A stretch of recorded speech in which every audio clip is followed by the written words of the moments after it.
So hi guys, welcome back to my YouTube channel Ethical Sec, Hack Smart Stay Ethical। तो ये हमारी सबसे पहली जो वीडियो होने वाली है CH लेवल के लिए जो हम कंटेंट पढ़ेंगे उसके बारे में। तो सबसे पहले जो हम स्टार्ट करेंगे वो हम करेंगे इंट्रोडक्शन से। तो इंट्रोडक्शन में मैं आपको कुछ बेसिक चीज़ें, कुछ वर्ड्स, कुछ टर्मिनोलॉजी ये सब आपको बताऊंगा जो कि हैकिंग से, साइबर सिक्योरिटी से रिलेटेड है। तो चलिए शुरू करते हैं। तो सबसे पहले जो हमारा जो वर्ड है वो है हैक वैल्यू। तो हैक वैल्यू का बेसिक मतलब क्या है कि भाई अगर हम मान लो हमारे पास कोई टारगेट है या हमें किसी चीज़ को हैक करके देखना है, तो उसके लिए हमारे पास हैक वैल्यू वर्ड का जो यूज़ होता है वो होता है कि भाई हम इस चीज़ को अगर हैक करें तो हम क्योंकि अपना टाइम भी लगाएंगे उसके पीछे, रिसोर्सेज भी स्पेंड करेंगे, तो उससे हमें हमें क्या मिल रहा है, तो उस चीज़ को बोलते हैं हैक वैल्यू। तो आसान शब्दों में आप समझ सकते हैं, मान लीजिए जैसे हमारे पास दो टारगेट हैं या फिर दो वेबसाइट्स हैं।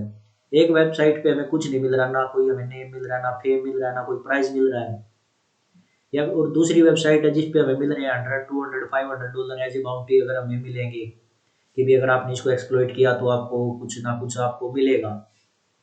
तो वो भी ऐसी बात है, अभी जो मोस्ट ऑफ दी जो बंदे हैं वो 500 या 100 डॉलर जो भी प्राइस है उस वेबसाइट की तरफ अट्रैक्ट होंगे। तो इसी चीज़ को साइबर सिक्योरिटी में बोलते हैं हैक वैल्यू। यानी किसी चीज़ को अगर हम हैक करें तो उसके बदले में हमें क्या वैल्यू मिलेगी। वो कुछ भी हो सकती है, छोटी से छोटी, बड़ी से बड़ी, या मतलब कुछ भी हो सकती है। उसी चीज़ को बोलते हैं हैक वैल्यू। तो उसके बाद जो हमारी नेक्स्ट चीज़ है वो है वल्नरेबिलिटी। तो वल्नरेबिलिटी, बहुत सॉरी गाइस, मेरे को थोड़ा प्रोनाउंसिएशन में इसकी थोड़ी दिक्कत हो रही है। वल्नरेबिलिटी, तो ये क्या होता है, किसी भी चीज़ में, किसी भी टारगेट में, अब मान लीजिए हमारे पास कोई भी टारगेट है, वो कुछ भी हो सकता है, एंड्रॉयड, iOS, IoT, विंडोज़, कुछ भी। तो उस चीज़ में कोई ऐसा फ्लो ढूंढना जिसके थ्रू हम उसको हैक कर सकें, या उसको कुछ ना कुछ किसी भी तरह की इंफॉर्मेशन वहाँ से निकाल सकें, या किसी भी तरह से उसको इफेक्ट डाल सकें उसके ऊपर। तो उसी चीज़ को, मतलब उसके अंदर कोई जो भी उसको उसके अंदर फ्लो होता है, उस फ्लो को बोलते हैं वल्नरेबिलिटी। उसके बाद जो नेक्स्ट वर्ड है एक्सप्लॉइट। तो एक्सप्लॉइट वर्ड के बेसिकली दो मीनिंग होते हैं। एक तो होता है भाई किसी भी चीज़, साइबर सिक्योरिटी में एक्सप्लॉइट का मतलब होता है भाई किसी भी चीज़ को, मान लीजिए हमें वल्नरेबिलिटी मिल गई किसी भी चीज़ में, तो उसको हम कैसे, उसको मतलब यूज़, उसका फ़ायदा कैसे उठाएंगे, उसके लिए हमें एक कोड कोड चाहिए होगा। तो उस कोड को बोलते हैं एक्सप्लॉइट। तो जो वो कोड होता है उसको एक्सप्लॉइट बोलते हैं। उसके बाद जो हमारी नेक्स्ट चीज़ है वो है पेलोड। तो पेलोड क्या होता है, पेलोड एक्सप्लॉइट का ही एक पार्ट होता है। तो एक्सप्लॉइट के अंदर कोड होता है और उस कोड के अंदर एक स्पेसिफिक कुछ उसमें डिटेल डाली जाती है कि भी जब हमारा एक्सप्लॉइट सिस्टम के ऊपर जाए, उसके बाद एग्जीक्यूट हो, तो ये क्या करे, वहाँ से हमें कुछ डाटा ला के दे, या उस सिस्टम को क्रैश करे, या हमारा सिस्टम के साथ कनेक्शन इस्टेब्लिश करे। तो जो चीज़, इस जो लाइन्स या कोड इस चीज़ को डिसाइड करता है उसको बोलते हैं पेलोड। ओके, तो उसके बाद है डॉक्सिंग। तो डॉक्सिंग क्या होता है, किसी भी पर्सन की, या फिर किसी भी पब्लिक फिगर की, या किसी भी कंपनी की कोई, सॉरी गाइस, कोई ऐसी इंफॉर्मेशन निकाल के लेके आना जो कि वो नहीं चाहते कि वे डिस्क्लोज हो। फॉर एग्जांपल मान लीजिए काफ़ी सोशल प्लेटफॉर्म्स हैं जहाँ पे हम एनोनिमस रहते हुए भी अपनी सारी एक्टिविटीज़ कर सकते हैं, डाटा शेयर कर सकते हैं, किसी के साथ चैट कर सकते हैं। लेकिन उसी प्लेटफॉर्म पे जहाँ पे हम नहीं चाहते कि भी हमारी कोई भी इंफॉर्मेशन लीक हो, और उस प्लेटफॉर्म पे अगर कोई बंदा किसी तरीके से हमारी इंफॉर्मेशन लीक कर लेता है या हमारी इंफॉर्मेशन निकाल लेता है, तो उसी को बोलते हैं डॉक्सिंग। उसके बाद है जीरो डे। तो जीरो डे क्या होता है, जीरो डे ट्रैक अटैक या एक्सप्लॉइट या वल्नरेबिलिटी होती है जिसके बारे में किसी को नहीं पता होता सिवाय हैकर के या जिस बंदे ने उसको ढूंढा है उसके अलावा। मान लीजिए मेरे को किसी भी iOS के वर्जन में कोई कमी मिल गई मेरे को, मैंने एप्पल वालों को या जो भी इसके रिगार्डिंग जो भी है, इसके जो भी इसको मैनेज करेगा, मैंने किसी भी टीम को या किसी को कोई इन्फॉर्मेशन नहीं दी कि भाई मुझे ये चीज़ मिली है, और उनको भी नहीं पता भी हमारे सिस्टम में ये फ्लो है, तो मैं उसका मिस यूज़ करूँ करूँ या जो कुछ भी करूँ, तो उस चीज़ को बोलते हैं जीरो डे अटैक भी बोलते हैं इसको। यानी कि सामने वाली पार्टी को जो कि ऑथराइजेशन है, जो भी ऑथराइज्ड है, उसको भी नहीं पता हमारे सिस्टम में कोई कमी है, और किसी को भी नहीं पता सिवाय उस बंदे के जिसने उसको फाइंड किया है, तो उसी को बोलते हैं जीरो डे। उसके बाद नेक्स्ट वर्ड है डेजी चेजिंग। तो डेजी चेजिंग क्या होता है कि भाई मान लीजिए हमें किसी भी एक चीज़ में या किसी सिस्टम में, मान लीजिए किसी कंपनी में 50 सिस्टम रन कर रहे हैं, उनमें से 49 जो सिस्टम है वो सारे सिक्योर है, बिल्कुल 100% सिक्योर है, लेकिन एक सिस्टम में हमें कोई कमी मिल गई, कोई भी वल्नरेबिलिटी मिल गई हमें वहाँ पे, तो उसका फ़ायदा उठा के हमने उस सिस्टम को हैक कर लिया, और वो जितने भी 50 के 50 सिस्टम है वो सारे इंटरकनेक्टेड हैं। तो हम एक डिवाइस से दूसरे डिवाइस, दूसरे से तीसरे डिवाइस, ऐसे करके सभी को अगर हम अपने कंट्रोल में ले लें, हैक कर लें, तो उसको बोलते हैं, इस चीज़ को बोलते हैं डेजी चेजिंग। उसके बाद जो हमारे पास नेक्स्ट वर्ड है वो है बोट। तो बोट क्या होता है, अभी मान लीजिए कोई भी काफ़ी बड़ा हैकर्स का कोई भी प्लेटफॉर्म है, मतलब कोई भी टीम है, ग्रुप है, जो कि काफ़ी बड़े लेवल पे अटैक करना चाह रही है, तो वो क्या करेगी, अब एक एक बंदे के पास तो कोड भेज नहीं सकती, वो एक एक बंदे की एक एक चीज़ को तो वो स्कैन करेगी नहीं, तो वो बोट बोट बना देती है। Boat basically automated robots type, script type होते हैं। तो ये क्या करते हैं, भी हर एक के पास, जैसे मान लीजिए एक बड़े लेवल पे सभी के पास लिंक भेज दिया, तो उसके बाद इनके पास पहले से ही कमांड सेट होती है कि अगर किसी बंदे ने उसको ओपन कर लिया तो ये स्टेप लेना है, अगर किसी सिस्टम में ये वाली चीज़ रन हो रही है तो इसको कोड को रन करना है, अगर ये चीज़ रन नहीं हो रही तो इसको कोड को रन नहीं करना है। तो ऐसी ही चीज़ों को जो मतलब वो देखते हैं ऑटोमेटेड वे से, उसी को बोलते हैं बोट। उसके बाद है थ्रेट। तो थ्रेट तो बेसिकली कोई नया वर्ड नहीं है आप सबके लिए, आपको पता ही होगा। थ्रेट मतलब समथिंग विच इज़ डेंजरस, यानी किसी भी सिस्टम के लिए या किसी भी कंपनी के लिए या किसी भी बंदे के लिए जो चीज़ साइबर सिक्योरिटी से के पॉइंट ऑफ व्यू से कोई थ्रेट है, कुछ भी हो सकता है वो, तो उसी को बोलते हैं थ्रेट। तो ये तो कोई ज़्यादा वो नहीं।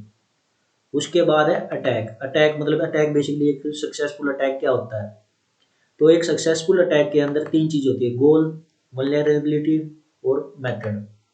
तो सबसे पहले तो जो हम बात करेंगे वो हम बात करेंगे गोल की, यानी कि हमारे पास कुछ ना कुछ गोल होना चाहिए। ये तो है नहीं भी कोई बंदा मेरे साइड से निकला, मैंने उसी को हैक करना स्टार्ट कर दिया।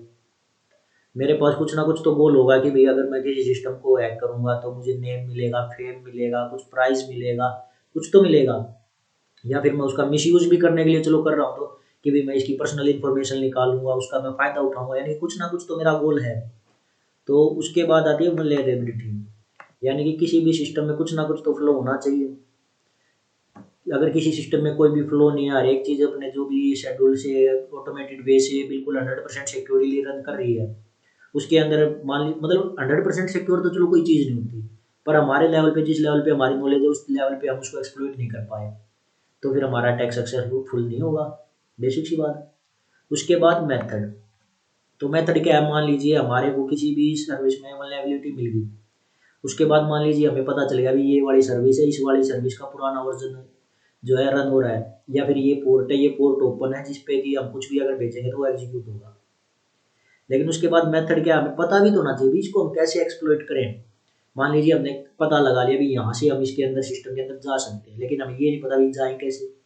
मान लीजिए कि भाई हमको ये पता है ये कोड एग्जीक्यूट करेगी, लेकिन वो सिर्फ पीएचपी कोड एग्जीक्यूट करेगी, हमें इस बात का नहीं पता भी ये पीएचपी कोड एग्जीक्यूट करेगी। हमने उसके पास हर एक, मान लीजिए सी, जावा, जो कुछ भी हमारे पास है, हमने हर चीज़ भेज के देख ली उसके पास, उसने एग्जीक्यूट नहीं किया, वो तो एग्जीक्यूट नहीं करेगी। तो हमारा यहाँ पे मेथड भी होना चाहिए हमारे पास कि भी इस मेथड से, इस प्रोसेस से, इस वे से हम इस चीज़ को एक्सप्लॉइट करें।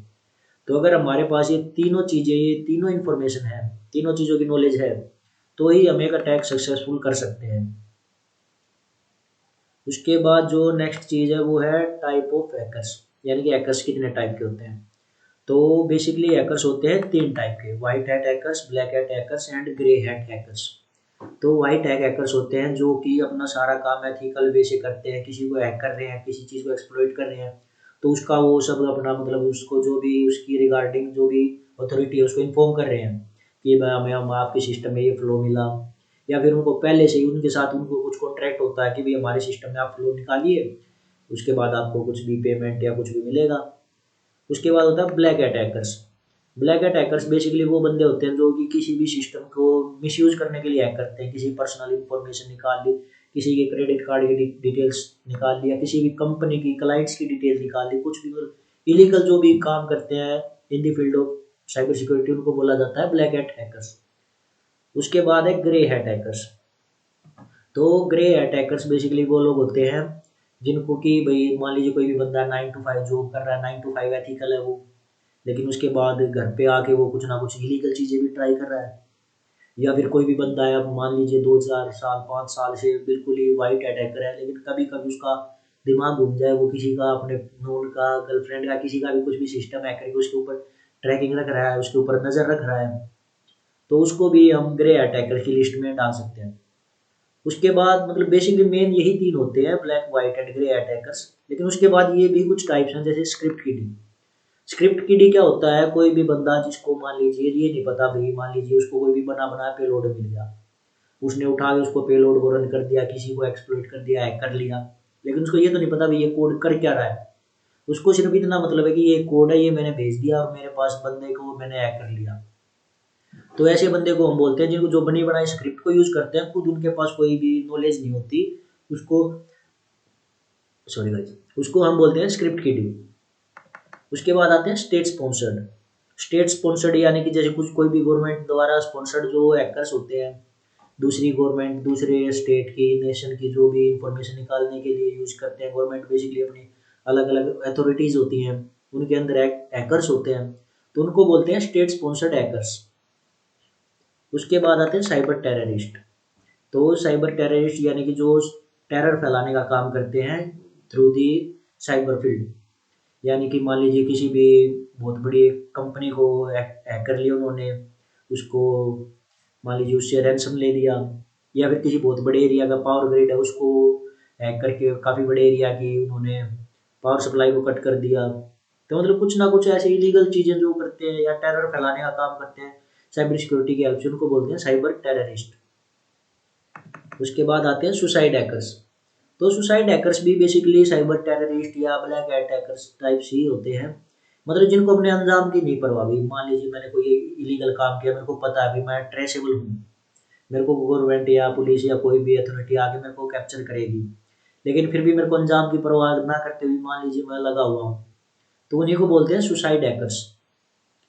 उसके बाद आते हैं एक्टिविस्ट।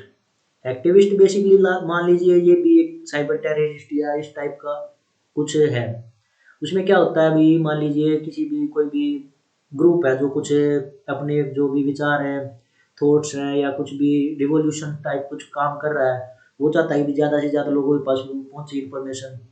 तो किसी भी काफ़ी बड़ी कंपनी का कुछ भी वेबसाइट है करके अपने जो वो अपने स्लोगन लगा देना इस टाइप से, तो उनको बोलते हैं एक्टिविस्ट।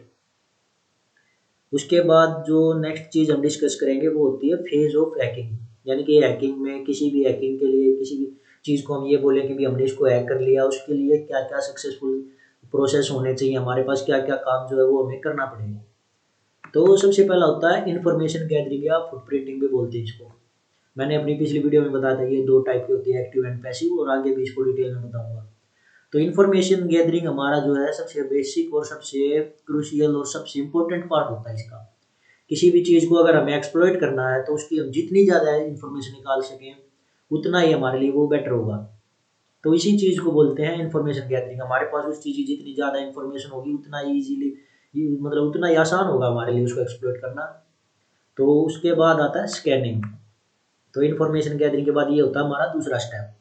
इसमें हम क्या करते हैं, भी किसी भी सिस्टम का हमारे पास जैसे इन्फॉर्मेशन जितनी हमें गैदर करनी थी कर ली, फिर उस हिसाब से हम उसको स्कैन करते हुए सिस्टम पे क्या क्या चीज़ें रन कर रही हैं, क्या क्या सर्विसेज रन कर रही हैं, कौन कौन से उनके सर्विसेज के वर्जन रन कर रहे हैं, और कौन कौन से उस पर पोर्ट ओपन है, किस पोर्ट पे क्या चीज़ चल रही है, या ये सब चीज़ें जो भी आती हैं ये आती हैं स्कैनिंग फेज में।